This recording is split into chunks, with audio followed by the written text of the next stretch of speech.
Hi you guys, I'm back. I'm packed up, I'm about to leave. Unfortunately, it was short, it was sweet, it was nice. I really wish I could get the view, but if I give y'all the view, it doesn't give me any justice lighting wise. But it was freaking amazing. It was beautiful. It's beautiful here. About the Arlo Nomad Hotel, it's really cute. You're definitely just paying for the view, FYI. Like, it's so small in here, but I mean, I'm just one person and I came for a self-care type of getaway, and it was much needed. Like I said, I wanted to treat myself. I deserve it. I've been working hard during the damn pandemic. I've been going through a lot, and that's what this whole self-care was for. Like, just to revitalize myself, renew myself, like spend some time with me, not have to work, even though I was still working on YouTube, you know, and I'm trying to get adjusted to this new YouTube life with more consistency. Oh my god, I'm so rude. Thank you guys for coming back. I'm super appreciative. I'm always appreciative when you guys tune in. Like, I'm trying to get my views up, so please, if you're watching this right now, yes, you, make sure you comment, like, and subscribe, okay? Subscribe, comment, and like, I can't say this enough. This episode of Fat Fly is called The Good, The Bad, and The Ugly, because I just want to wrap up everything that I endured this year, everything I accomplished this year. Like, 2020 was a hell of a year. So this year, the good, there were some good points for me this year. One good point was, you know, your girl got her private flight attendant's license. Like, yeah, I'm no longer just commercial. I can fly private now. Like, granted, I haven't pursued looking for any jobs because, like I said, this year has been a doozy, but I'm super appreciative that I was able to accomplish that. Also, your girl started her YouTube channel this year. Like, wait, yes. I have been hinting on doing a YouTube channel for so long, so long, and I don't know, I just felt like, I was just like, fuck it, like, you only live once. And like, people have told me before they enjoy my Snapchats, they enjoy my Instagram stories or whatever, like, they're always invested in when I post. I'm like, hey, why not try to become a YouTuber? So I'm into it to show you this. Like, this is what I do, this is what I love. Like, I want to show other people who look like me that we can do shit like this, you know, like, we can do it, live in luxury. I kept my job, which is beautiful, right? Because when you look at it, a lot of people lost their jobs. A lot of people in my industry particularly were furloughed. Like, and I'm super appreciative because I work for, I don't even want to get into who I work for, but I'm in aviation, and we all know I'm a flight attendant. And so it was looking kind of scarce in the beginning. Like, we didn't really know what was going to happen, but I was able to remain employed, and I'm super appreciative. Even though my job has its ups and downs, I'm employed. Like, a lot of people are out here down bad during the pandemic, and it's super unfortunate. So I'm super appreciative. I'm always so thankful, even when I complain. So yeah, that's number 3. I'm still employed, baby. Okay, going on 4 years March 1st. Hello. We got a new president.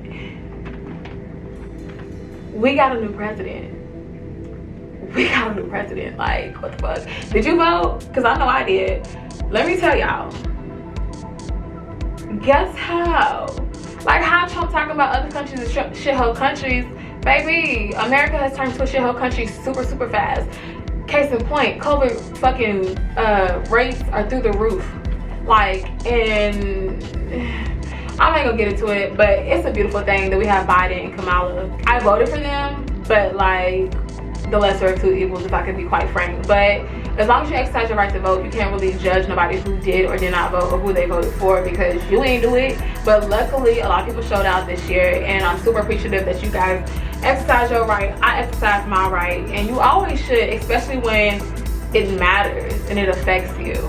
So that was number 4. We got a new president. Shout out to Biden or whatever. We're gonna see what happens, what unfolds. So we're gonna see what's Biden giving, or what the transition is gonna look like from Trump going into Biden. I think it's gonna be a little ghetto, but it's been a shit show this whole time. So at this point, I'm locked and loaded, ready. So I'm an advocate for mental health. So I was gonna say I got a therapist this year. I know, like, another deal. But listen, my mental it's a roller coaster, especially with everything I endured this year, which I'm going to tap into. I just don't want to like put a little pessimism on the vlog in the beginning. We're gonna start off with the good. Yeah, so I got a therapist, and you know, I'm doing sessions as we speak. I feel like it's giving me some clarity, honey. Yeah. So I got a therapist, and it's very relieving. Like I feel like I can get stuff off my chest. I feel like this year I've developed anxiety, or I've been having anxiety. I just never had the word for it because I just be feeling so overwhelmed. I just found myself getting a therapist because I found myself being overwhelmed with life. A lot of trauma I've endured this year, or just past trauma I haven't unpacked it. And I'm not gonna get into it because it's my business. Excuse me. You in my business. You in my business. Don't do that. But I do want to say, don't do that. Definitely get you a therapist if you're feeling low, if you're feeling like you need somebody to talk to. And honey, there were so many babies born.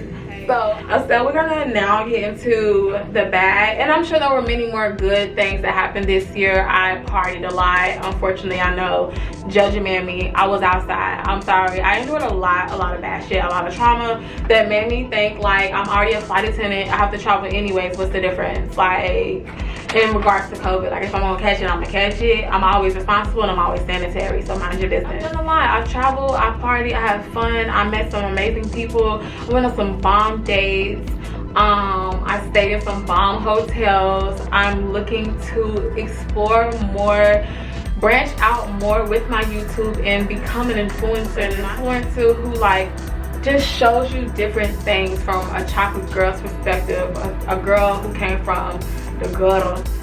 I'm not gonna glamorize the hood, but I'm just saying, like, I started from the bottom, now I'm here. So that was all the good things that happened, and I'm sure there's more I didn't touch on, but for the second time we're gonna keep it moving. So the bad, so I haven't really touched on this on my channel, but it made nationally syndicated news. It's still relevant. It's relevant to me.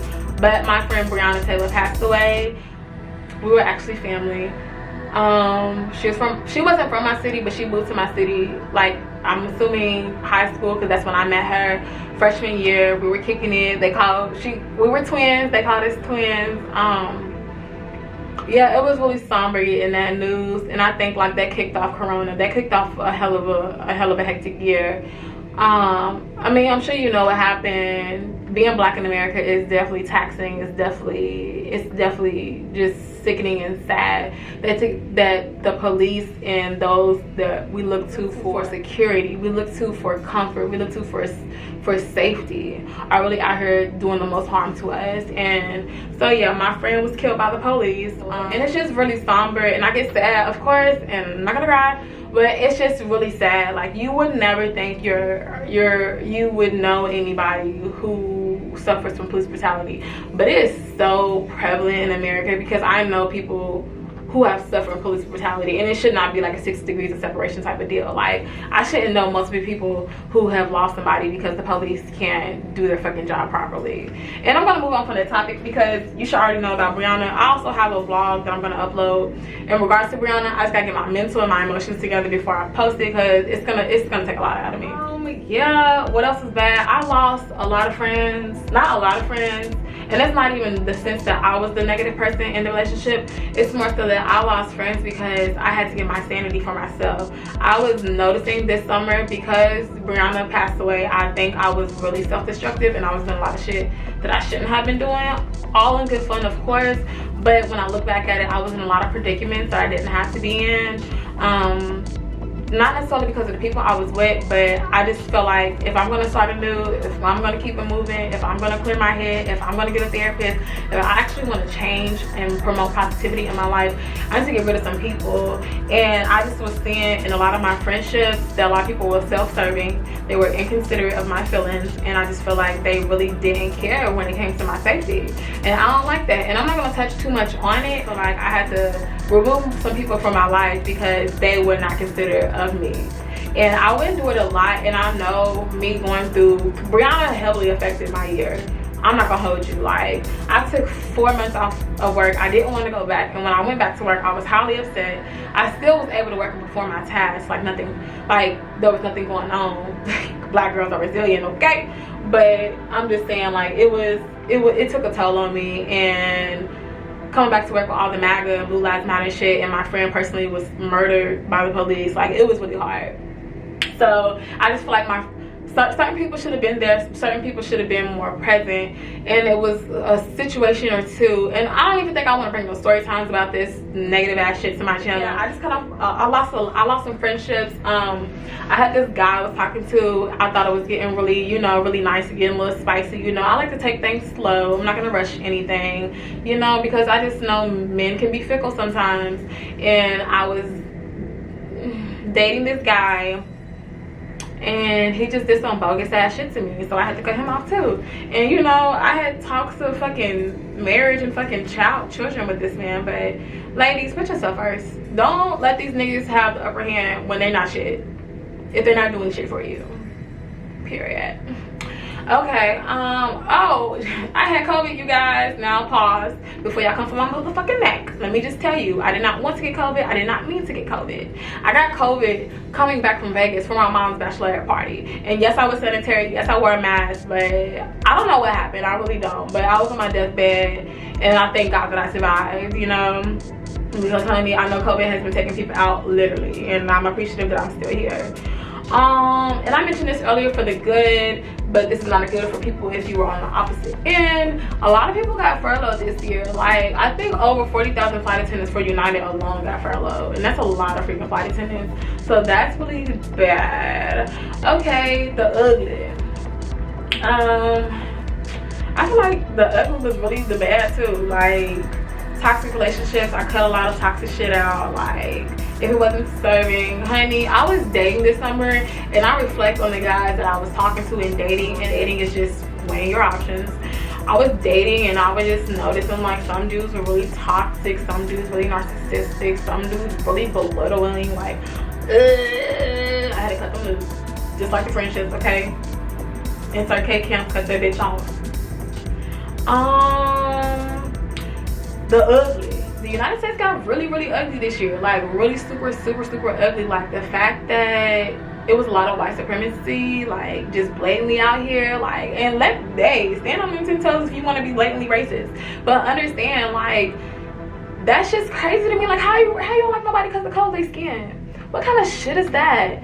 Or no, resurgence of Blue Lives Matter. Like, for one, why can't people ever get their own shit? Motherfuckers got the Million MAGA March in Washington to protest Trump not winning the election. I'm like, bro, y'all definitely bit off the Million Man March. Blue Lives Matter, Black Lives Matter. Like, I'm just gonna say this is gonna be the last time I speak about this on this particular topic concerning Blue Lives. I'm always gonna advocate for Brianna, but you can take off your uniform. You cannot remove your skin. So I don't get the justification of, like, it's the same thing when it really is not. So I just think it was really ugly this year that, like, racist people were really out here, like, on 10. Have y'all seen all the videos of all these Karens and Karen's husbands and these people who just feel entitled because they're white and privileged to just do and say anything to black people, hurting us, calling police? If you call the police on black people, that's weaponizing. Like, you're weaponizing yourself. Like, you're gonna use the police to potentially kill me. Like, it's just been so ugly. Racism has really, it ain't never went nowhere, but it definitely, I feel like it peaked this year. But again, it's 2020, it's not a new day and age. It's the same shit, just different systematic racisms. But we're not gonna get too much into it. It's also ugly. Look, y'all, I'm wrapping this up. It's the last point I made. I'm sure there's many more other things that were ugly this year, but I don't want to be too pessimistic. Because this is a good channel. We fab and fly, okay? It's lightweight, it's upbeat. But one of the last things is, like, I have to do 6 more months in Chicago. And it's like, oh, boo-hoo, like, I've been in Chicago for 3 years. This will be one of my 4th year, and I'm just ready to go. Not gonna hold you, like, I'm just ready to go. Like, I came, I saw, conquered. I want to explore new land. I want to go elsewhere. I want to go where it's warm. It's currently cold. When I touch down, it's gonna be brick. I'm already knowing, because if it's cold in New York, and this is bearable for me, it's brick in Chicago. So yeah, that's all. That's it. I hope you guys enjoyed this content. Let me know what type of content you guys want to see. Thank you for watching. I'm always super appreciative. Thank you for tuning back in. Thank you for coming and clicking on the video. And if you made it to this point, you my mother, period, because you're supporting me and you're really interested in what I got to say. I just want to say this was a video more so to wrap up all the things I endured, good, bad, and ugly in 2020. And I hope to see you guys in 2021. More videos coming. Thank you for your support. Bye. As always, and stay safe, stay healthy.